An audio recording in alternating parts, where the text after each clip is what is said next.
এক শহরে এক যুবক বাস করত। বাহ্যিকভাবে সে খুবই শক্তপোক্ত ও সাহসী ছিল, কিন্তু তার অন্তর ছিল গাফিলিতে ভরা। নামাজ পড়ত না, আল্লাহকে খুব কমই স্মরণ করত। দুনিয়ার ব্যস্ততা আর বন্ধুদের সঙ্গেই কেটে যেত তার দিন। একদিন গভীর রাতে সে হঠাৎ ঘুম ভেঙে উঠল। বুক ধড়ফড় করছে, গলা শুকিয়ে যাচ্ছে। স্বপ্নে সে দেখল এক বিশাল অন্ধকার মাঠ। চারদিকে মানুষ ছোটাছুটি করছে, কেউ কাউকে চিনছে না। আকাশ ফেটে পড়ছে, মাটি কাঁপছে।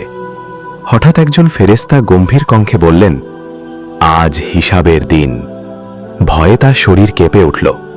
সে চিৎকার করে উঠতে চাইল, কিন্তু কণ্ঠ বের হল না। ঠিক তখনই সে ঘুম থেকে জেগে উঠল।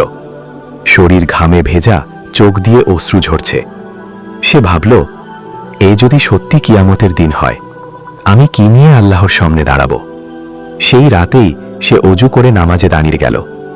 জীবনের বহু বছর পর নামাজ শেষে এসে আল্লাহর কাছে কেঁদে কেঁদে তাওবা করল।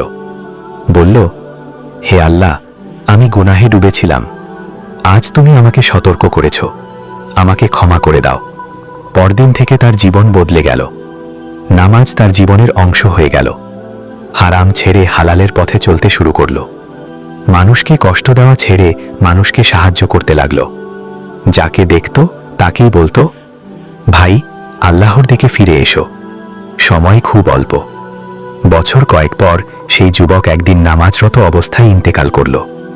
লোকেরা বলল, আল্লাহ যাকে চান এক মুহূর্তেই তার জীবন বদলে দেন। বন্ধুরা, আমার এই ঘটনাটি যদি আপনাদের ভালো লাগে তাহলে একটা লাইক, কমেন্ট এবং সাবস্ক্রাইব করবেন। ধন্যবাদ।